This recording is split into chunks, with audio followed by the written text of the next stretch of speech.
Hello, podcast listeners. We know podcasts are a great way to catch up on a program that you may have missed on KSJE, and it's provided as a free service of this radio station. But you know, KSJE is now listener-supported, and so while you enjoy this podcast, we hope that you'll also take some time to join KSJE. Become a member today. It's quite easy to do. Just go to our website at ksje.com/support and pick the level of support that best matches your budget. Thanks again for listening. Here's your podcast.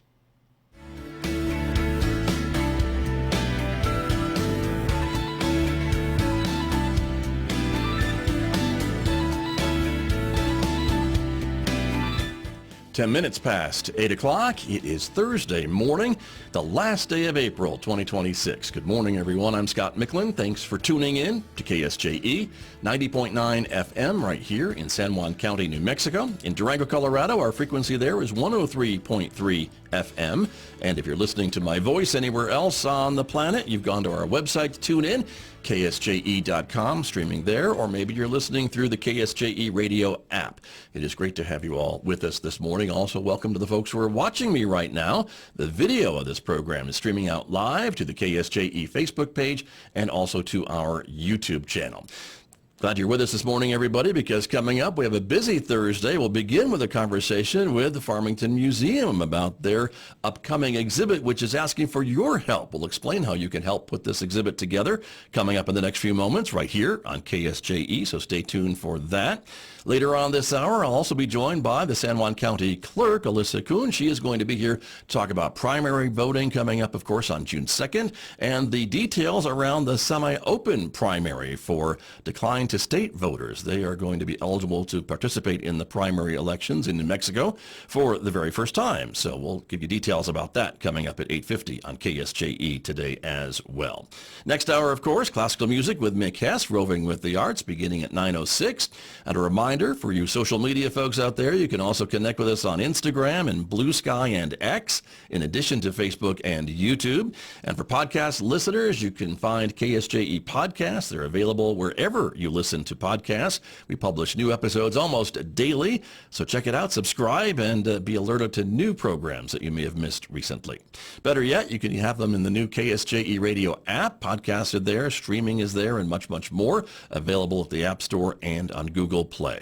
And just a couple more days, so keep training, everybody. It is the KSJE 0 Mile Fund Run, our annual fundraiser coming up here at San Juan College on May the 2nd, 10:30. We'll meet you at Learning Commons Plaza right here at San Juan College for the annual 0 Mile Fund Run. And it's exactly what it sounds like. 0 miles. You can do it. We'll see you Saturday. Outside our studios at San Juan College, currently it is 36 degrees at the moment. We're expecting a sunny day today. Enjoy it today because changes are coming. Today's high 66 in Farmington. Increasing clouds tonight, the low 42. Tomorrow calls for a wet Friday. That's the only way to say it, right? 50% chance of rain, maybe some snow showers in some parts of the listening area. The high 63 tomorrow. Rain showers continuing Friday night a little bit with a low of 43, and then things will dry out again on Saturday with partly sunny skies, 65 for a high on Saturday, 71 on Sunday, 72 on Monday, with overnight lows in the mid to upper 40s. I'll be back with my guest from the Farmington Museum right after this on KSJE.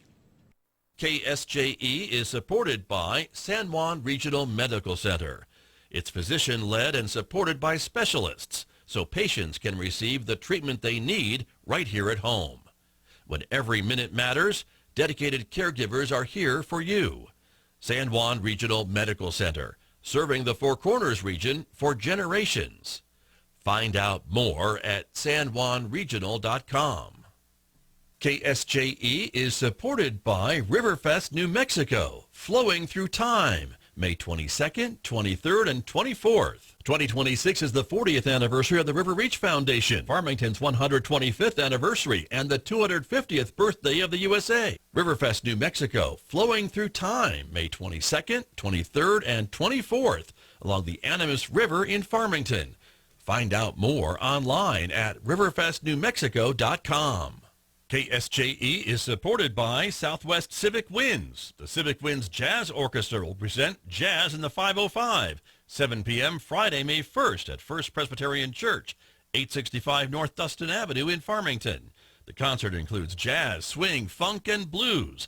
Tickets are $20, and the proceeds support music education for local students.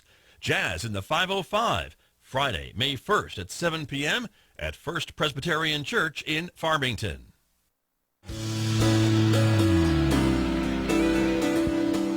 Now back to Studio A and the award-winning Scott Michlin morning program on KSJE.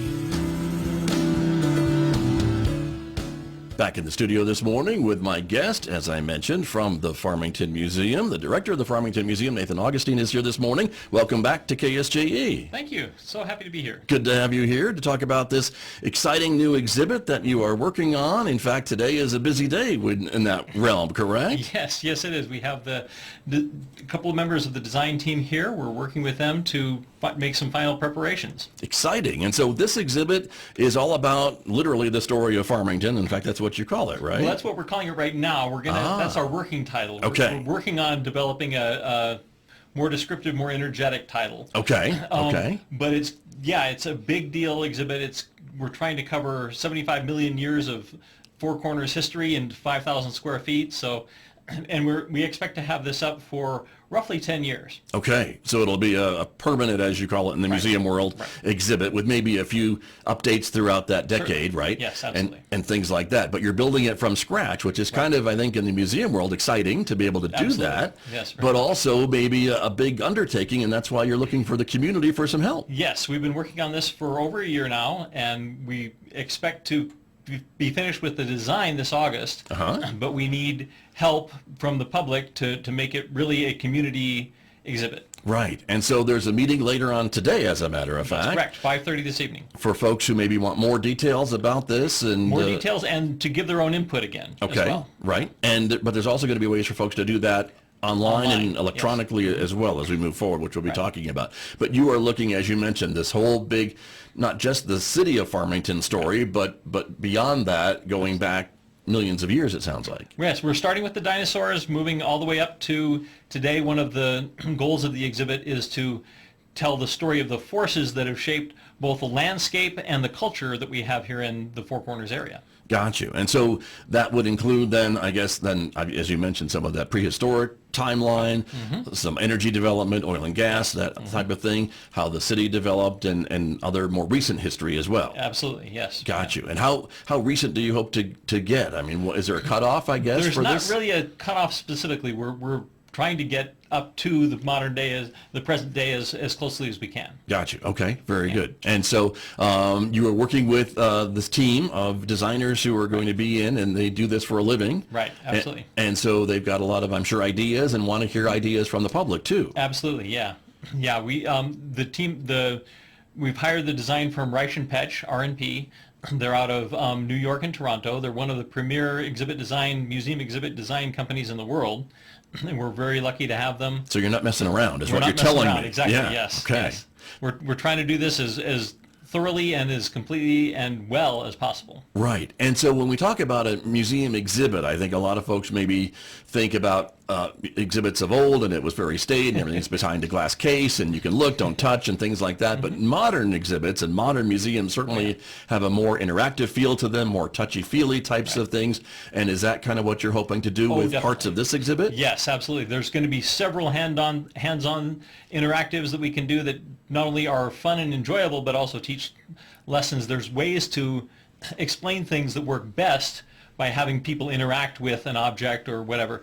We're also going to have several things that are meant to be touched. Right. Excellent.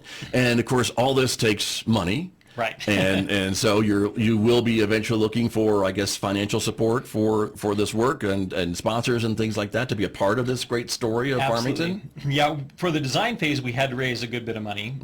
And we were frankly blown away by how generous the community here has been. And several of the people that we went to said, come back when you're ready to build and we'll give you more. So we're really excited about that. We're very grateful for their support.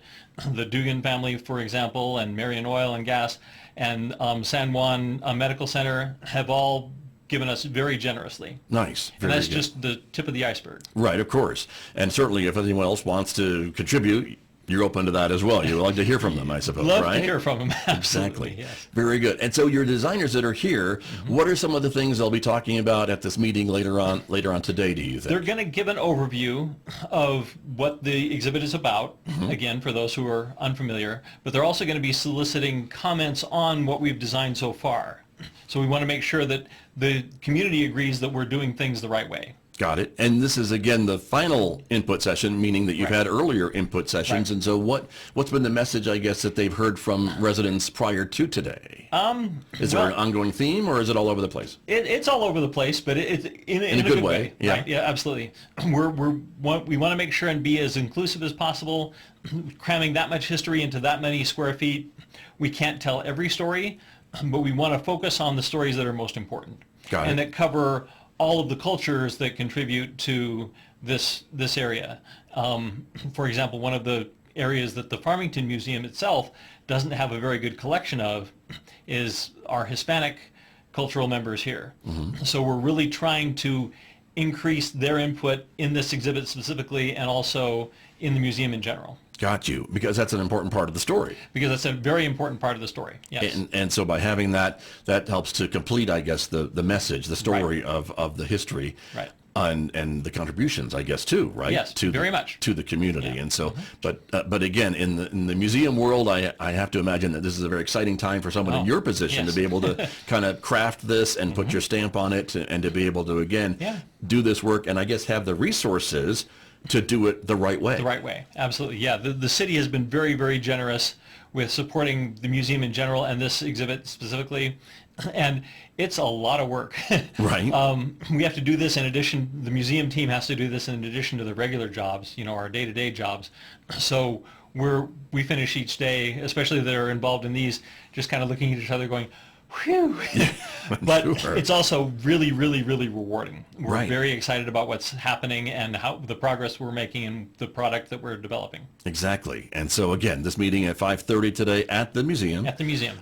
Today, and the final input session, but wait, there's more, I guess, is what we say in the media business, right? Because if you miss it or still want to contribute, there are ways to do that too. And we'll talk about that a little bit, right? Because you are still looking for stories and other parts, I guess, that could be part of this exhibit, yes? Well, some of the interactives that we're talking about rely specifically on input from the public. So we have, the first one is going to be family stories. Why did your family come here? We're looking at creating basically an interactive digital album of people's family stories. So if your family's been here for 300 years or 20 years, we want to hear from you and just hear what about your family, why they came to Farmington, what you found here. The other one is sayings, words of wisdom. My dad had a string of sayings that he would say to help us as kids learn and grow and learn life lessons. Okay. And so we want to hear those from people as well. Just whatever aphorisms, proverbs, whatever you want to call it. And in any language that's relevant to Farmington. We want to hear from the Navajo, from the Hispanics, from the Anglos, everyone here. In those languages? In those languages, that would be part of the richness of the exhibit, I suppose, exactly. yes? Yes. Okay. Precisely. Very and cool. And the last one is we want to hear about family recipes. Food is really, really important to the Four Corners region and to New Mexico especially. So we want to hear what food your family ate that has meaning for your family. Okay. And we want not just the recipe, but also the why. And it doesn't have to be long. We just want like a sentence or two, we ate this every Christmas. My family loves this food. Grandma made this and it brings back memories of her or whatever, that type of thing. Got you. And so all these things, and they can all be shared kind of electronically then. Is Correct. that also Absolutely. the idea? Because you actually want the voices of the residents as part of the exhibit. You're not going to have someone maybe revoice what you're hearing, right? Yeah. And that's what the QR codes we're showing on the screen right now enable a device to do, I guess, right? Is to get to that site and be able to upload an audio file or a video file? An audio file, a video file, a photograph. We've had... Okay. For the family history stuff, we really want family photographs. Sure. For the recipes, you can type it out and send it to us, or you can take a picture of the handwritten card in your recipe box. anything like that the card grandma wrote out, right? Right, exactly, yeah. Right. Okay. Yeah. But all that is useful and valuable and would be great to share. Absolutely. And could be part of this final exhibit, I guess, is what you're saying, too. Absolutely. Yep. And so that's really exciting. And do you imagine that you're going to get a lot of these and too many of these, or just enough of these? Or we haven't gotten enough quite yet. All right. We're close. Okay. But we want to get more, and we expect what we want most is to have a lot before we open. Yeah. We're expecting that the way human nature works, when people see other people's stuff in the exhibit, they'll say, well, I've got one of those, and then submit it. But we Right. want to get ahead of that curve and have as many as we can beforehand. Got it. Okay. And so, but these three kind of specific areas Right. is what you're looking for. Exactly. And again, it can be just a verbal story, Right. a video clip, or an actual photograph of what we're talking about, or what have you. So, Right. and you leave it up to the individuals to determine the best way to share that. Exactly. But that's great. And again, we're showing the QR codes on the screen right now. I imagine that these are also on the museum Facebook page and Right. website Yep. and all that too. If you're listening on the radio and want to check it out later, you can certainly do that. And the deadline, I guess, is it's kind of an open deadline for now, I guess, or We what do you want to say? collect a bunch before May 4th. Oh, So that's coming that's up next really week. soon. Right, Yeah. exactly. Okay. But if you have, don't stop Okay. if you submit after that date. Because like I said, this is an electronic thing. We can add things in later. That's kind of our first review, I guess, is the way to say it. I see. I got it. That makes sense, right? Yeah. And again, I can imagine, hearing some of these stories with different voices, different accents, Right. different languages, and all these things that really kind of add to the cultural richness of the area that we call home, which is Right. really part of, I guess, what you're going for, Very to much. to share it both in a visual way, in an audible way, and in other ways that I can't even think about right now. But there's a lot of other layers to this. Certainly, yes. Yeah, we want to make this, like I said, as complete and culturally rich as possible. Right. Very cool. And so obviously when folks are sharing these things, they give permission to have these Right. elements as part of the exhibit for Yes. maybe a decade. Right. And that's the idea. But they will get credit and be identified for Oh, their yes. contributions. Definitely. And that's all part of this as well. But very exciting. And again, the kind of caption on this part of the exhibit, your story is part of this place. Right. And that's an important part of putting that together. And so with that being said, that seems like that's going to be another major part of this exhibit. There's actually going to be 3 interactive pieces to this exhibit that these are contributing to. Right. The first one's a family photo album. Yeah. That's the photos and the family stories. The second one is just a words of wisdom part that's going to be later on in the exhibit. Again, story or sayings that share identity, that share moral lessons, whatever kind of thing that you can do with that. And the last one, we're going to have a recipe interactive where you line up ingredients to create different dishes that are famous to New Mexico. Right. But we want to not just have it limited to the ones we can fit on the table that we're going to have this interactive with. We want you to be able to look up and download and share recipes from everyone in the community who's willing to share them. Got it. Very cool. And so you mentioned online, so it sounds like there'll be some online components as well. So maybe folks who maybe lived here at one time and have moved away and kind of Certainly. miss it, they can certainly maybe feel included maybe or Yes. get a little bit of that as well. Yeah. And others too. So it's all part of this planning process. And, Yep. and you take all these, I guess, at the first review next week, as you say, and that's going to be part of this design phase through now Correct. till August. Right. And then come back with kind of the plan for putting this together and building it, basically, right? Yep, exactly. Got it. Very, very exciting. And so, again, this is one of the more interactive parts of the exhibit. There'll be more, as you said. Right. Yeah. I don't remember how many interactives exactly we have. It's in the neighborhood of 30. Wow. So a big number. Yeah. Right. But the exhibit is going to be pretty large, too, you were Right, saying, when right. it comes to museum exhibit sizes, correct? Right. Yeah. 5,000 square feet is not a small exhibit. Yeah. Right. And so, again, this is something that I know the city's been talking about for a while, to have an exhibit like this that tells the story of Farmington and whatever that final title becomes. Right. But there's a lot to the story when you start digging into, how we got here and how the city developed and how it became this place and what was here before and the people that contributed and all those different stories, right? Well, it's really an amazing and unique place. We have 3 main cultural groups that come here. Each cultural group, of course, is not a single block, but Sure. we have the natives who've been here for a long time, the Dene, the Hopi, the Ute, and the Apache, and probably others that I'm not mentioning. They've been here. They were here first. Right. They've been here the longest. But then we have the Hispanic community that came here back in the 1500s, and Anglos who started coming here back in the turn of the last century, the early 1900s, but also the people who've been here since, who came here with the oil boom, and who, like myself, who've just come here recently. Right. Whole menagerie of people, Right, really, exactly. basically, right? And all with stories, and all with stories that brought them here, that got them here, that had them stay here, or Right. they decided to stay, whatever the case may be. And what they found and why they love it here. Right. Yeah. All those things to be shared. So that's very exciting. And so again, the QR codes are on the screen. They're also available online. We'll share them as well. But we hope you get a lot of contributions. And so it'll just add for a richer experience, I guess, for folks who are visiting and learning about this time. And it almost becomes like a time capsule, I guess, too. Yes, very much. Yeah.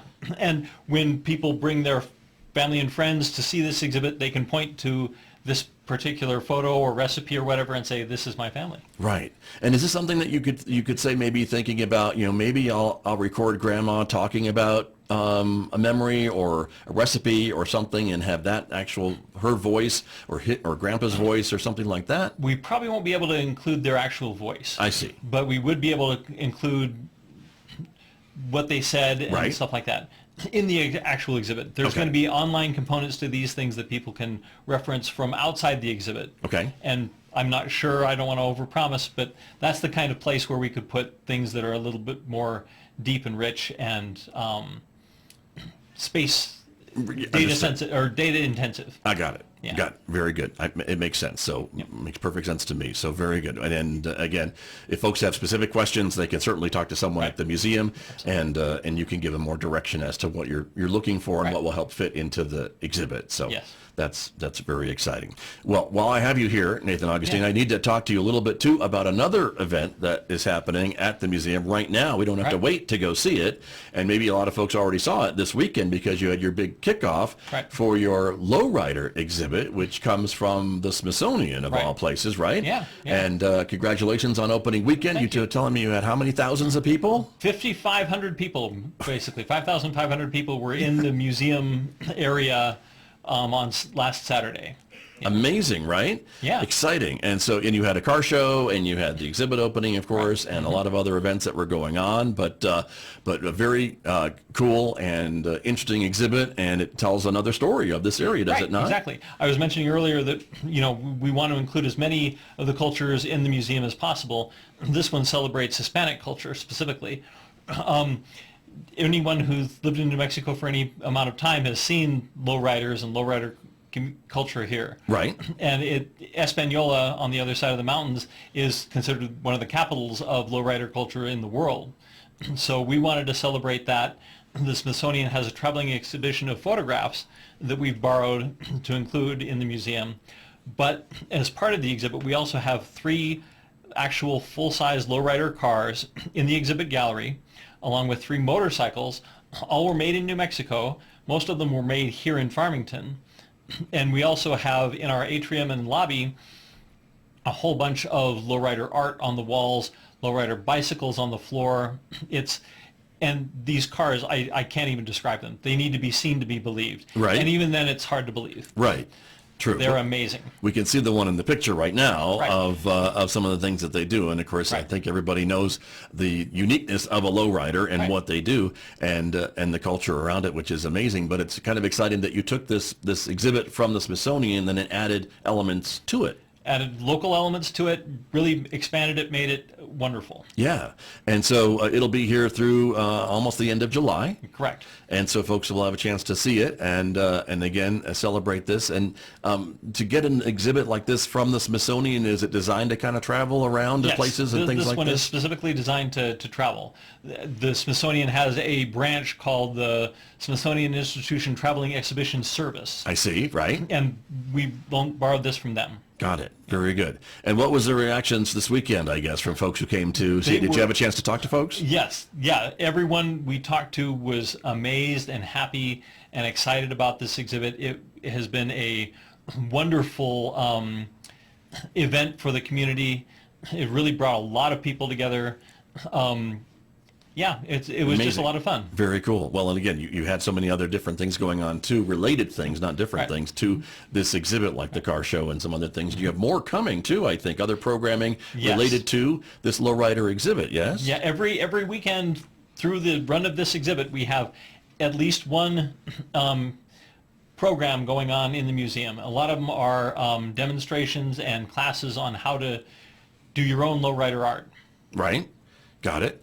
And I'm looking at the graphic that we're showing right now. You've got every Saturday in the afternoon, right? It's going to be a lowrider vehicle represented as well. Yes. May 8th, you've got some skateboard pinstriping going on. Yep. As well. And then May 15th is a meet and greet, a lecture. The creator of Lowrider Man, Joe Hernandez, will be at the museum. Yes. Talking a little bit about that. And that's just the first part of the month of May. You have much more coming. Yeah. So, again, very, very exciting. And again, very cool to be able to see it here in Farmington and the other elements that you've added to it. And I'll just tell our listeners and viewers that we will be doing a KSJE on the road show from the Lowrider exhibit to be able to share more about what we're talking about this morning with our audiences. So can't wait for that, to be able to see it in person as well. But that's what's coming up as well. So what other things do you have planned at the museum before I let you go, Nathan Augustine? Sure. I know that's not it. I know you've got more. We do have more. Yes. At the Museum of Navajo Art and Culture downtown, we have a exhibit opening May 16th. It's on indigenous headwear from around the world. So we're going to have, I think it's 83 different headdresses or hats or head pieces that different indigenous cultures wear, and what the meaning is behind them and why. Got it. Very cool. Okay. That's a great, again, addition to the museum system. I know that still I meet people who have not been there, and they need to go check it out, especially with some new things coming in. So very cool. That's exciting. Of course, with those weather warming up, I know people start discovering the trails and the nature center, and of course it's busy over there too, is it not? It is very busy over there. Micah, our new director of that museum space, has only been here for 5 months, I think, but he's really hit the ground running. He's been energetic. He's got new and exciting and fun programs there. So, and he's reworked the interior of that space a little bit, and is going to be doing more. So, yeah, please do go check that out as you're walking the Animas Trails. Okay, very good. Of course, Riverfest is coming up soon, so folks will be down there for that. And the Children's Museum is always a favorite place, I know, for young parents to go and let the kids just explore and learn and have fun while they do it. Yes, absolutely. And Sherry at the E3 is going to be doing some lowrider tie-in programming as well, so that's going to be fun. Okay, all right, very cool. Well, it's a great museum system that the city has, and kudos again to the city of Farmington. Again, they support the museum system, and I always like to give a shout out to the city because admission to all the museums is free. Sometimes for these special exhibits, there's a little admission charge, but I don't think there is. Not for anything coming up. For this one at the moment, right? So again, kudos to the city and the city council for wanting to keep the museums accessible to everybody. Right, absolutely. Which is great. And great to see you and have you come in and talk about all these exciting things that you are working on. Please come back. I will. And fill us in and let us know how it goes. Well, you're coming to me next. Yes, I will. I will see you soon. Very good. We'll be down there. So wonderful. Nathan Augustine, thank you very much from the Farmington Museum, my guest here on KSJE. Did you enjoy that podcast? We hope that you did. And if you did, share it with your friends. And if you really want to keep podcasts like this coming, please support KSJE. You can do it easily online at ksje.com.